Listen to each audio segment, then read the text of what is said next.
In this video, I'm going to show you how you can use Passkeys for login in Roblox.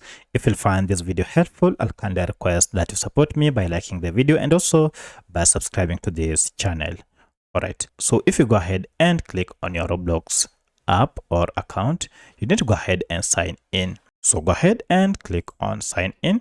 And here you'll be taken to this page where you have to sign in. For my case, I've been signing in using my password. However, I'd like to change my sign in option to using Passkeys. To make that, go ahead and tap on this back icon here, and this will expose various sign in option. You can go ahead and now, apart from password, you can go ahead and choose use Passkeys or quick sign in. So if you tap on passkey, you may want to go ahead and enter your maybe fingerprints or phone pattern to receive passkeys for the sign in option on your Roblox account. So for my case, I'm not able because I didn't set to use passkeys as a sign in option.